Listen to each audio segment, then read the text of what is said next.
What's up guys, this is Jay. As those of you may know, we recently launched our Patreon, and Pops has dedicated himself to making exclusive original art for each versus battle, and you guys have a chance to win. Even at our lowest tiers, you can win Generational Geek hoodies, shirts, and other prizes. Link to the Patreon is in the description below. And who do you guys got in this versus video? Enjoy. What's up guys, this is Jay from Generation Geek, and today we have another banger. We have the versus battle between Marvel's Miracle Man and Hyperion. Now I know some of you guys, a lot of you guys know a lot about Hyperion, but some of you might not be too, caught up on who Miracle Man is. He was a character from a long time ago who kind of went through limbo hell when it comes to everything with the, the rights and all this other stuff, going from Marvel to all these different publications, stuff like that. But basically, for all intents and purposes, he is a pastiche or a copy of Marvel's Captain Marvel, as you guys know him as Shazam. So he has pretty much the same abilities. He has the super strength, the super flight, and everything like that. But we're going to get back into that. As always, if you guys are new here, please like, share, and subscribe and join the Geek film. We'll love to have you.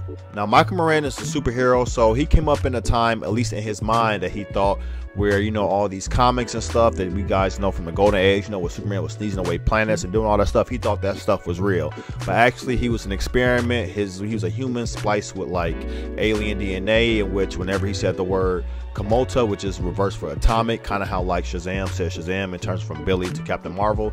Basically, he says Ka-Pow and he turns into Miracle Man, and in doing so he gets the super strength, the flight, and all this other stuff. Now, a thing about Miracle Man that we have to cover, Miracle Man has the potential to have more powers like heat vision, energy projection, controlling weather and stuff like that, but we cannot add that just yet because they're still making, as of lately, newer stories on him that you guys can check out, like Miracle Man the Silver Age and stuff like that. But the only reason that we know he could do these things is because his nemesis, Kid Miracle Man, who he fought against, actually ended up having these advanced powers, because unlike Miracle Man, who was away for like 20-something years, 25 years, Kid Miracle Man was like still in his superpower form and was learning new powers and becoming more power over time. Like, he was stronger than Miracle Man, was whipping all over the place, but Miracle Man was giving it back just as good as he was taking it for the most part. But Kid Miracle Man was obviously more powerful than he was at the time because he had more experience with the powers and developed more powers. So no energy projection, no lightning, weather control, no telepathy like his daughter Winter has, or things like that. We're kind of going to steer away from that because we haven't seen the upper limits of Miracle Man's power because he simply hasn't been around. But this man is a unit. I mean, he's literally able to carve out mountains with his bare hands. Again, he's able to slug it out with the flying brick tears like the Captain Marvel, Superman tears, like Kid Miracle Man and things like that, or even a different version of himself, which he needed to gain more power and more energy, so he went back in time to fight an earlier version of himself, and in doing so he was able to go toe-to-toe with himself. So he does have the power to slug it out. Whether he's completely down with it or not, again, that's an experience thing where I'll let you guys decide. Obviously, I'll make my own judgment on, but he's super powerful. He was able to run across water, super fast, super speed. Again, the same powers as Captain Marvel. Super strong, able to lift cars, able to lift buildings. Again, able to go to the deepest part of the Mariana Trench and made an entire fortress under there. The things that he's able to do is superhuman. He also has this force field that looks like these glowing stars always around him. That's really what it is. So it's not really invulnerability, as in kind of like Superman, he has this field around himself at all times, as long as he's in his Miracle Man form. But as we can see, when he fought Bates, Kid Miracle Man, he was still able to be damaged by him, by his heat vision, and obviously the punches and stuff he was throwing. You saw his clothes getting ripped and things like that. So the force field can only stand up to so much pressure, but again, he's still powerful nonetheless. And then we go to my man Marcus Milton of Earth 13034. This is probably my favorite version of Hyperion, aside from King Hyperion, who was just a crazy super powerful Hyperion. I guess I kind of like the Earth X Hyperion because he was kind of cool too, but they have pretty much the same uniform with the black and the gold. So this Hyperion, as you guys know, is a pastiche of Superman. So yes, of course, we have the whole Captain Marvel and Superman battle going on, basically just in the sake of it being Marvel characters.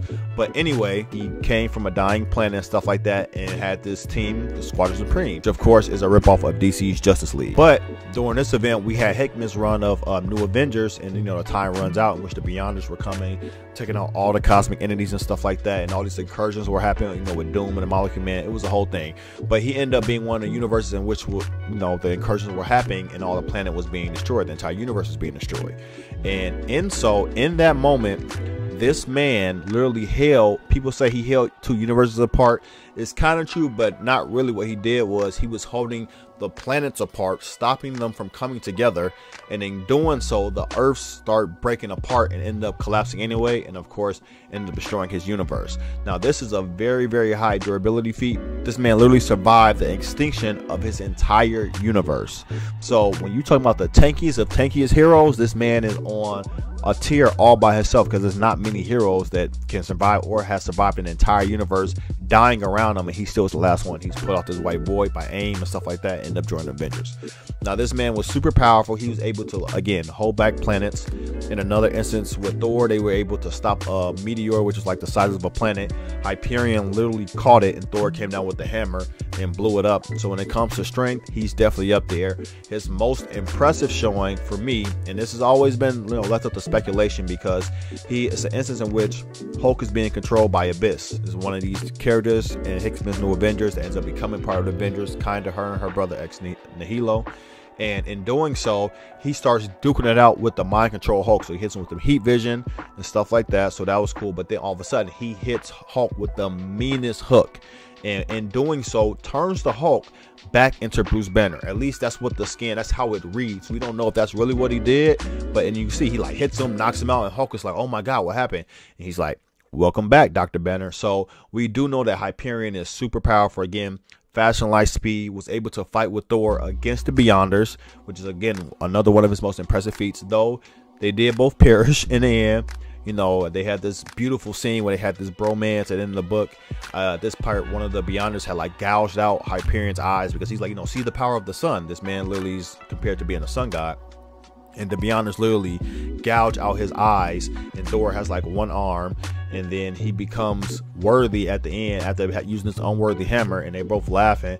And they was like, you know, into the abyss, and they go in there, it's like, after you, brother, and they like, I'll wait for you in Valhalla. And they both charge at the Beyonders, and it says like the thunder roar one more time, and the sun show for the last. It was just a beautiful, like beautiful piece. I'm sure I'm butchering it, but Jonathan Hickman did his thing, and that just made me fall more in love with the character. Again, super speed, atomic vision, all the stuff you expect from a Superman archetype, and vulnerability. He surprisingly has a super powerful regenerative ability. So again, back to the eye scene. So he ended up having his little run in which he's fighting these carnival villain type things, and there's this one guy who can control like these worms or something like that, and basically the worms went inside of him and literally ate out Hyperion's eyes. I don't know what's up with people and taking Hyperion's eye. It just keeps happening to him. So it takes out Hyperion's eyes, and Hyperion grows them back. Like literally, he grows the eyes back, and then like he just never left. And it was like fast too. It didn't take like a long time or anything like that, which was like super impressive. You know, he's duked it out with Blue Marvel. Obviously, he's duked it out with the Hulk. It really is like nobody that Hyperion cannot go against. So when it comes to this battle, obviously, if we're coming to strength, I can't call him even again, because Miracle Man hasn't shown anything as powerful as like pulling planets apart. Again, he was able to fight William Bates, you know, and give him hands and stuff like that, but he even had help. He needed help to even be him. But again, this man had been retired for a long time. He had been fighting on his own, you know, for so long. He had 25 years of experience. You know, he became this, you know, corporate, you know, mogul and stuff like that, and Miracle Man was sitting in his human body. And when he came back, majority of the time he was fighting, you know, robbers and people with guns and stuff like that, or Garganza, the guy that created him, and things like that, that splicing together the alien DNA that allow him to shift between, you know, being Miracle Man and being Michael Moran. So it's really hard to tell, you know, what power level he's at now, but he is revered as a god now on the planet. You know, he created basically an entire race of super beings by letting them go through the miracle process. You know, he has a daughter who's able to control, and you know, emotions and stuff like that. And these are things that we can speculate that he can have, but we just won't, because we haven't gotten that far yet. We don't even know exactly how long it has been, you know, since this new run he has with young Miracle Man.